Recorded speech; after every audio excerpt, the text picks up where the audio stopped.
Hello, friends. Welcome to Antichess Law. And I have with me a true legend of the game, kind of semi-retired now, but one of the best players in the world for a long time, and that is Joddle. So welcome. How are you? Doing well. Thank you very much for having me.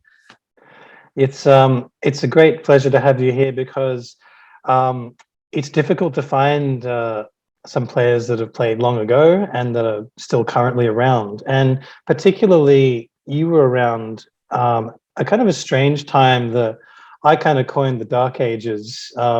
Not for any reason except that I wasn't playing at that time, and my knowledge has a gap there. So, of course, I was on FICS from the early 2000s and then back on Lichess, but there was a long time I wasn't present. And at some point, players migrated across from FICS to Lichess, and you were part of that era. So basically, yeah, I'd love to hear, first of all, you're a strong chess player in your own right. How did you kind of get into anti-chess or suicide as it was known on FICS? Yeah, that's a great question. I mean, in terms of my actual chess strength, which we may talk about a bit more later, I didn't actually compete in chess very much until I was an adult. But I mean, I learned chess from my father when I was like probably 4 or 5, and when we found out about FIX, I created an account there when I was probably like 10 and just played like a couple of like casual games. This must have been around 2003 or 2004, but I I noticed that there were other variants and they looked interesting to me. Like, when you've only learned regular chess and you see variants like atomic and suicide chess and crazy house, they definitely grab your attention. Um, and so yeah, I mean, kind of just got into anti-chess and I thought it was kind of, I mean, because in terms of out of all the different variants of chess, just regular chess, I feel like, it's like 90% regular chess. And other variants felt relatively like unexplored even back then. So I was like, well, it would be interesting to like kind of just, see which one of these variants like appeals to me. And I think I played lots and lots of anti-chess games against like um, different players, but also against like computers on Fix a lot and it was kind of just gradual, but I got like better and better at it. And also in some instances memorized like different winning or near winning lines against openings. So I kind of just accumulated a lot of a knowledge over time. I would say like, I don't remember exactly what year I started picking up on anti-chess, but it was like, you kind of start out around like 1600 and work your way up to like 1900, 2000. And then eventually I kind of like, I had a breakthrough eventually. Probably like 2009, 2010 when I was like in later part of high school. And that's kind of when I probably was reaching around my peak strength, maybe 2011, 2012. But yeah, so it was like, it's a long journey, but it was, quite fun to really like explore and variant like anti-chess so like thoroughly. Yeah, I mean, it's And great to also be see able to how it have was that. Yeah. evolving as well as, like we kind of, as an anti-chess player yourself, you kind of get, I kind of got the feeling like it should be a win for white, but we had all been kind of waiting for years and seeing what would happen with that, right? There's some variants also where you feel like it's a win for white, but nothing has been conclusively solved. Yeah, they're still working on. I think like Atomic and still hasn't been solved, and you'd think that'd Yeah, be even simpler game, but it's not in some other strange ways. yeah. Atomic is a surprising one, at least to my knowledge, that hasn't been solved yet. Yeah, um, yeah, for sure. So I think you made a bit of an appearance when I talked about the old Fix Masters, but of course you were still quite young then. I think it wasn't until about 2008 you started really getting toward the top, and then, like you said, you probably peaked even 2 or 3 years after that. Mhm. So around that sort of time, who were the other really strong players? Like, who were your greatest rivals during that period? Yeah, it's just hard to say. I mean, I need to think of some names off the top of my head, but as a lot of those players, they don't appear on any lists anymore. And I, you know, because of how the way things worked back then, we didn't really, people didn't really like know each other on a personal level as much, or at least it's not as easy to just, kind of do that as it is now, but some names that come to mind are like Tone was someone I had played a number of games with. Some other names like Molteni, Ziba, Amit J. Um, I think also, yeah, well, struggling a bit to remember here, but yeah, those were a couple of names that, and there was a bit of, there was also kind of like a gap in strength because there was a period of time when I was still relatively weaker and I would play these guys and lose rather heavily. So the records looked skewed, but as I started to improve, I was able to kind of reverse my record against these players, at least in like individual small matches. At least I don't know how much this is true for other players or other variants, but I would definitely have like mini matches against these players. We would play like, 10, 20 games or so and just, yeah. So I don't, it's funny because that was like for anti-chess in particular, that's the only variant that I ever really did that. Most other variants, even for regular, I tend to only play one game. So these were true like rivalries in that sense, Yeah, that's which really was good. quite fun. But yeah, those are some of the names that definitely come to mind. A lot of other players who, like if I were to see a list of the names I would definitely remember, were also players who are a bit before my time. So they may have stopped playing before I like reached my best level, let's say. But they were all very excellent players, and there was kind of a division too between some players who were exceptionally strong at extremely fast time controls, like 01. For those who don't know, on FICS, that's 10 seconds with 1 second of increment, and then other players who treated anti-chess as more like almost like classical chess. Okay, not that long of time controls, but like 10 minutes, 10 minutes with the more substantial increment. And those games were different in nature than the 10-second games.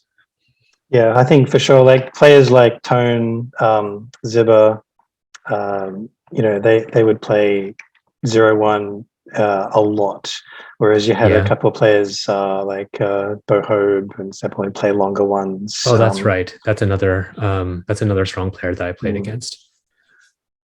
Yeah. So how about maybe you can answer this question too. This is a bit of a knowledge gap in terms of where was that time when the migration to Lichess kind of happened? I guess it was this slow period. Some people went to chess.com, some people went to Lichess. I guess FICS just dwindled a little bit in its ability to keep up technologically. And then when you did get to Lichess, you were had one of the highest ratings there. It was around 2,900, which people are still in awe of. So yeah, when that migration happened, maybe the other question is, how did that happen? And then when you're at Lichess, who were the rivals then? Yeah, so there was a period of time where I went to university and didn't really play very much anymore. Probably around the end of high school and the beginning of university was like when I was at my strongest. So there is also to some extent a bit of a knowledge gap for me, but I think when Lichess was beginning, I had a sense that it would become extremely popular because when I first when I created an account for the first time, I noticed like, hey, this is very kind of like chess.com, but more sleek. It was faster, like, very excellent even back then. And I was thinking like, I could kind of see chess.com and Lichess kind of taking over in terms of like chess server popularity just because of convenience and accessibility. Like these days, I feel like for people who don't know much about FICS, it would seem like it would be like unheard of to have to download a graphical user interface and connect. But anyway, to get to your other question, I guess I was surprised when Lichess added anti-chess as a variant, or either if it was already there when I logged on, I was surprised to see that it existed. But I was thinking, oh, this is cool. Maybe I'll give this a try again. So while admittedly, I don't think during that period of time I was as strong as I was when I was on FICS. Also, one thing is that when you're on a new server and you're relatively far more experienced than other players, it's easy to gain a ton of rating points a lot. That isn't to say necessarily that I was like overrated, but I would say that I was stronger on FICS than when I was on Lichess, but there was a bit of inflation because of the novelty of the variant as well.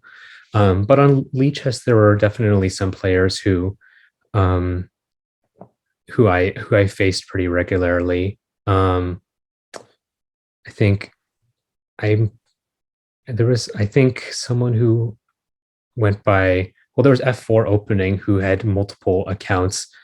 Yeah, his name is Towns Paycheck was his main account. Oh, Yeah. that's right. Yeah. So I played him a number of times. I think also one thing is that um, although I would say that um, it's hard to make a direct comparison between like the all-time greats from FICS versus players on Lichess because they played in different eras. But one thing that was also interesting was just because of the accessibility of everything being, it's easier to access like anti-chess, like opening books and do your own opening research.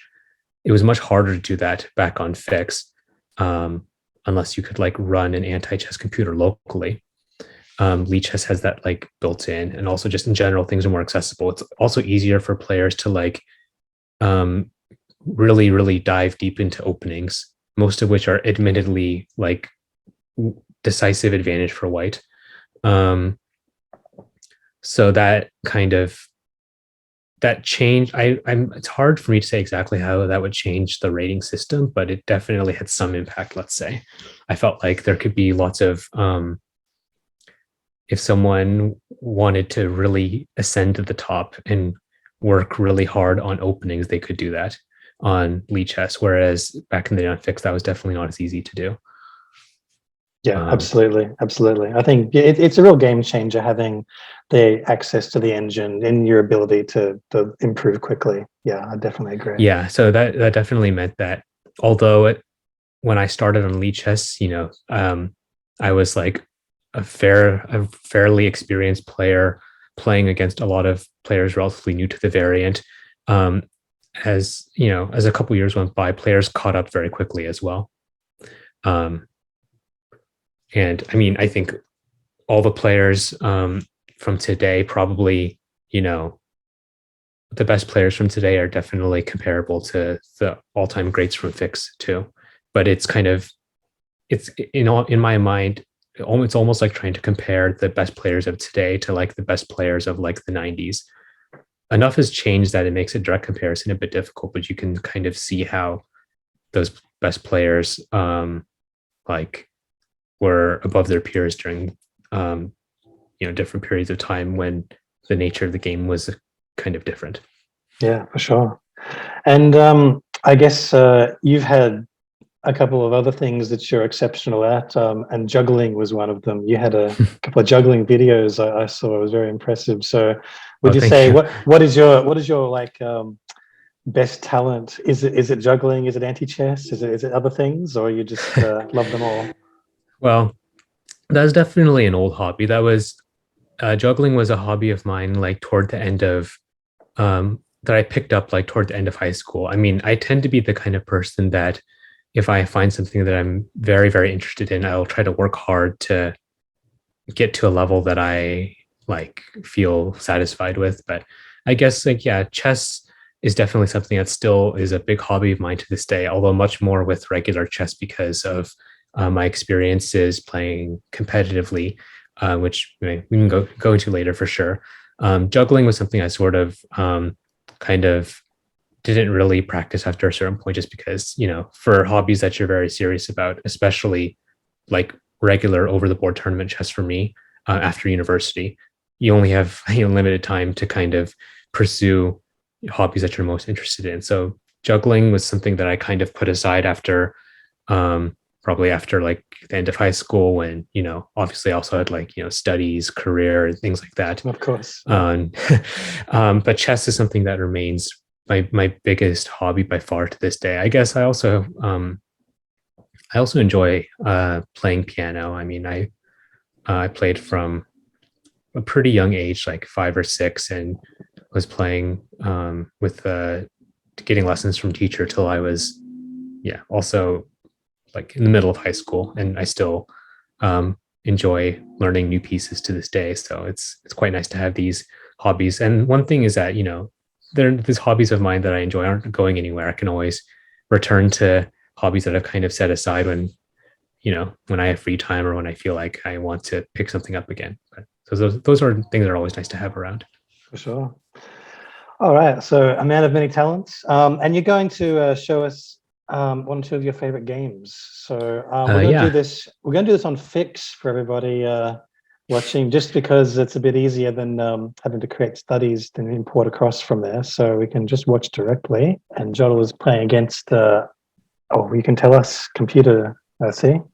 Yeah. So this was interesting. There was for those who are watching who may have been on FICS at some point, there were a couple of suicide chess computers that were extremely strong, like Nil Attack and Stay Alive, which was, I think, Goldowski's computer program that someone managed to get running again. And this computer is actually called ASCP, and you can look it up, and it has a rating of 3,200.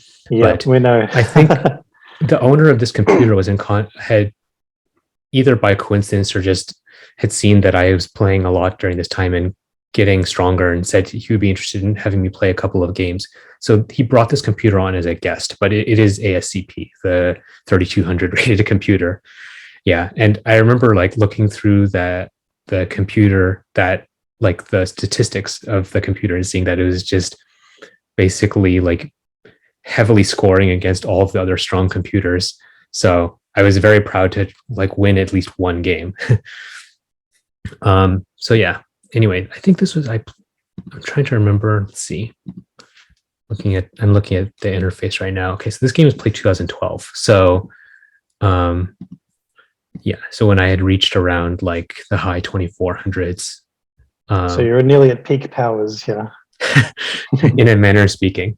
So, even though, nowadays we're, white is winning with E3, it's still very, very hard to prove against an extremely strong computer. And I didn't really have any prepared opening here. I thought it would be in my best interest to kind of get out of book relatively quickly. So the line I used to play back in the day, which is probably not even that good, is to play bishop A6, and then B4, and then bishop A3. But I think, I'm not even sure if that line is good for white. It may just be bad. But as I was getting better, I sort of realized it's very important. You don't want to give up pieces so quickly. So I thought it would be best to maintain the tension and keep as many pieces in the board as possible. So I started with bishop B5, because E3, B5, bishop takes B5 by this point had been considered to be excellent for white. There are a couple lines there that needed to be cracked, but I think E3, C5, E3, B6 were considered the toughest tries. But I thought that if I got into a position that looks similar to E3, B5, bishop takes B5, I'd give myself good chances to do something. And I think that's the reason that the response here, they played queen C7, but I think in other situations they'd also tried a C4. But basically, yeah, the crux of the situation is once you take on D7, it feels kind of fragile for black. However black recaptures, there's going to be some issues because we can't let the bishop on C8 be unblocked. So obviously taking with the queen, taking with the bishop would just immediately lose. So queen takes H2 is played, and king takes D7. And in this position, another thing about playing these computers, especially with time controls 5 minutes, not a half an hour, is it's in your best interest to avoid tactical situations, because the computer can always outcalculate you. Always. The thing you definitely want to avoid is when queens are capturing multiple pieces, you'll just never be able to outcalculate your way against a computer in that, unless you have a substantial amount of time to invest. So even the weak computer cat nail I playing against, but you can't do that. If your queen get out, it's going to smash you every time. Yeah, so you need to be more strategic. Yeah, and in many cases that also means covering up loose ends. You don't want to have hanging pieces. In this position, I don't know the evaluation of the move queen G4, but I just felt who knows, maybe like rook h1 or rook h2, Yeah, can lead to something. And I wanted to just kind of shore up everything. Also, I thought, in this position, it's if the computer like gives up pieces with like rook h5, I'm happy to, use the long multi-range of the queen to like take as many pieces as possible before giving up my queen. I think one of the things I like discovered after years of playing was that like, the best strategy is just try to force your opponent to give up as many, but not all of their pieces as possible, because you just restrict what they can do so much. So King F1 is kind of just playing a safe move. And also, if black doesn't do anything, like if black doesn't play rook h5, well, eventually I can set it up so that queen h5 is a threat and force black to play rook h5. Like in this position, if the pawn were already on g3, then black really needs to deal with that. So I imagine this is why rook h5 was played. And then c4. C4 is a good move. It's an uncomfortable move to face because it's restricting. You need to always be careful when you're playing moves like the desire is to get rid of the pawn in c4 by playing like b3 or d3. But those lead to situations where your pieces are more exposed. Like if I were, imagine the queen's gone and I try to play b3 to get rid of the c4 pawn, black plays c takes b3, I play a takes b3. Once I take on a7 and black takes back with the rook, the knight and the bishop are both looking at the a3 square, and it means that black will be able to play rook a3 in the next move. Anyways, those are the kind of things like you tend to learn to watch out for as you get stronger and stronger. That's a really good point for anyone. Yeah, like that square that comes down, whether it's a3 or h3, they're just dangerous. So yeah, really good point. Yeah, it's quite funny that like in regular chess too, there's certain squares that you kind of keep watch on, but like in Crazy House too, of course, but like in Suicide Chess, it's really it's a lot of things are so much about square control. So g5 is played in here. Yeah, eventually I took on e7. I felt like this is definitely where I want to be taking, because I want to set up a situation where black's bishops on c8 and f8 are shaky, let's say. So let's see. Took back with the bishop. This is another important reason that c4 is played. This means I can't just like, I'm not able to just go b4, perhaps. It restricts my motion, and also means that black can make moves like bishop takes e7 without having to worry about anything, at least for the time being. So here I went b3. Let me see how much time I took on this. Yeah, I took some time, at least for a 5-minute, 5-second increment game. This is a somewhat of a time investment to just make sure that bishop a3 isn't leading to anything substantial. But I didn't see anything. And of course, for the aforementioned reason, we're taking with the c pawn. I don't want to be in a situation where rook takes a7 is happening. And besides, if I play a takes b3, there could be some tactic. So yeah, like if I play a takes b3, black might be able to just play bishop a3. And after rook takes a7, I could be running into trouble on the a3 square. So knight a6 is played. And here I played b4. If I recall, yes, I calculated this situation. And after takes, and here, there isn't any way for black to take advantage of this. The bishop c8 and king d7 are quite restrictive to black. The bishop can't move, the king can't move, and I'm threatening to take on a7. And rook b8 doesn't help. I'm very happy to take on a7 as black doesn't have any follow-up. And after rook b8, rook takes a7, I'm going to be taking on b7 next and forcing either the rook or bishop to be exposed. So after rook b8, rook takes a7, king c6 was played. I think at this point it is lost for black. It may have been some moves ago, but here it was beginning to dawn on me that I am very close to winning. Black has very few pieces, and the pieces on the board are all very, let's like say like tied down. So of course, bishop takes b7 is the only move here. But yeah, the king can't really move anywhere. The bishop can't move because it exposes the rook, and the rook has relatively few safe squares to move to. This is more or less this is like the culmination of what you want in your typical anti-chess game. You want to leave your opponent with few pieces on the board where they're basically in Zugzwang.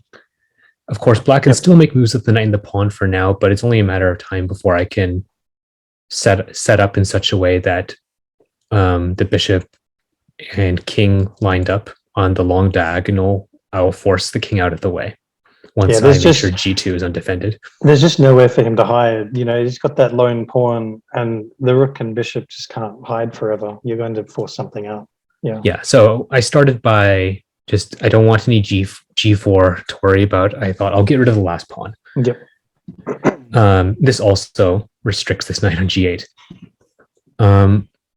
And rook c8 was played, and here I played f5, and at this point it is definitely lost. Here there's no rush.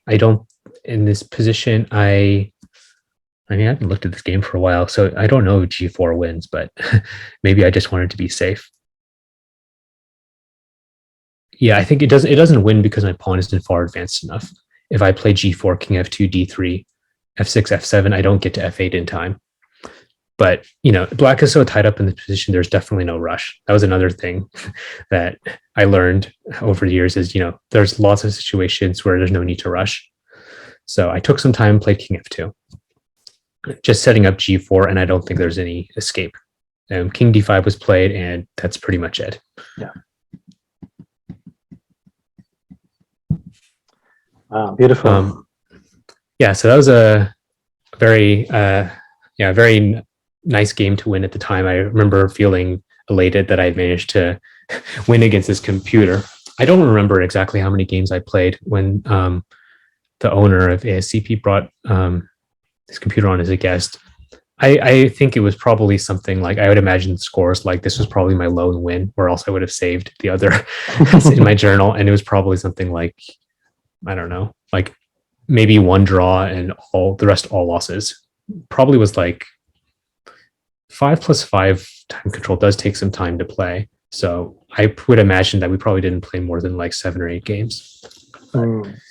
It was also cool to see such a strong computer.